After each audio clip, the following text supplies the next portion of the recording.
year out of being the most outrageous imposter that we've ever come across on this show. And you're going to see what I mean.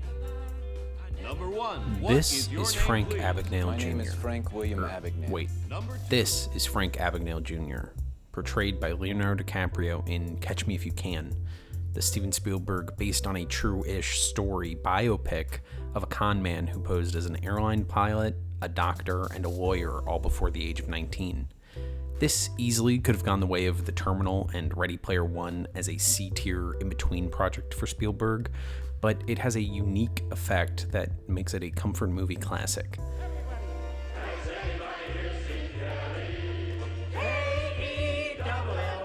It doesn't sound like a comfort movie, but trust me, today we're going to be exploring just why it fits that bill. We're gonna figure it out sooner or later. This is a period crime piece. In the hands of another director, David Fincher was at one time attached to the project, it would have been a cat and mouse thriller. Instead, Spielberg got his hands on it and made the exact kind of sappy and manipulative movie people have been accusing him of making for years. But it's also savvy and cool. He's playing the hits of the 60s a little bit, but not in the overly nostalgic way Forrest Gump does, and not satirically like Back to the Future. We can also easily recognize that Spielberg is not interested in making the movie the story of a chase. From the very first scene, we know basically everything that happens. We know that he becomes a pilot, doctor, and lawyer, and that he's caught by Carl Hanratty. It's the journey that he's interested in. That this is based on a true story is quintessential. It would be patently absurd to ask an audience to accept any of this if it hadn't been made up. At the same time, it probably didn't shock anyone at all to discover that the whole thing was made up. Practically everything that happens was majorly exaggerated or just created wholesale. And so the movie has a sort of meta-textual element looking back on it 20 years later. Spielberg has a command of form here that is shocking in its power, and the thematic development is profound. The movie begins with the idyllic life of Frank Abagnale Jr., an upper-middle-class student in the 60s in New York. Quickly, though, his family life turns sour once his parents get divorced, and things start to fall apart. He goes on the run and becomes a con man.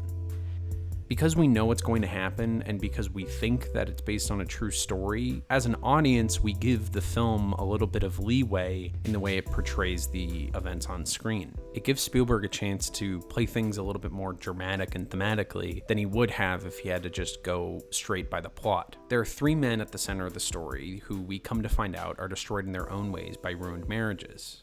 This is common territory for Spielberg, but this is his most realistic child of divorce movie, at least until The Fabelmans a few years ago. That's what he's really interested in here. The escapades and eventual capture are secondary to exploring the impact a divorce can have on a family. It's presented as a two-hander between Hanks and DiCaprio, the FBI agent chasing the con man, but the performance I keep getting drawn to is Christopher Walken's. The heart of this movie is the divorce that, like so many divorces in real life, rip apart Junior and Senior forever. The younger is able to escape, but he revisits his father and witnesses it just as much with fear as he does in pity.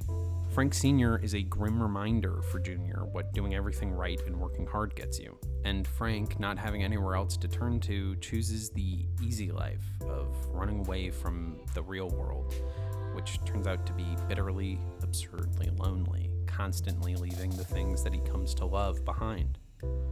In true Spielberg fashion, Frank eventually finds redemption when he turns away from the sins of his past and, in a sense, the sins of his father, to become a better man.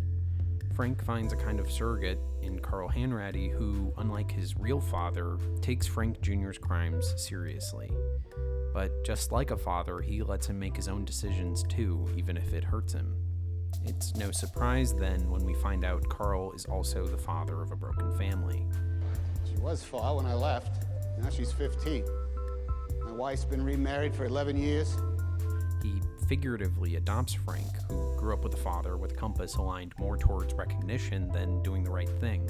From the first moments we see him, he's shoving his foot in doors and manipulating to get his way.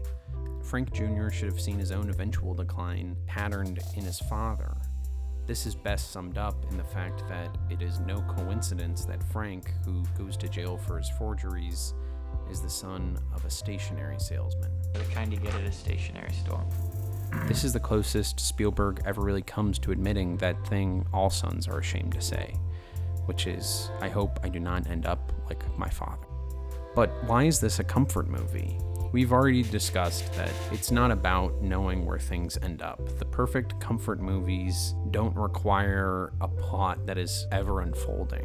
There's an undeniably autobiographic element for me. I grew up watching this movie with my father. He was born just around the same time as Frank and even grew up less than 100 miles away in New York State. The first time I saw this, I'd never been in an airport before. I didn't know what a lawyer was, let alone a bar exam. It was impossible for me to watch a movie and not want to understand every little thing, and Dad, with his Wikipedia-like command of detail, was all too happy to oblige. I'm not sure if growing up I saw Leonardo DiCaprio as a surrogate for my father, but watching it now, I definitely see what I think Steven Spielberg saw. A father trying his best, but faltering. This is a story about the fundamental unknowability about fathers. I love this movie because I see in Spielberg a kindred spirit. No matter how old we are, part of us are still staring up at our dads, completely in awe, but still not being completely sure about something. What that is, I'm not sure.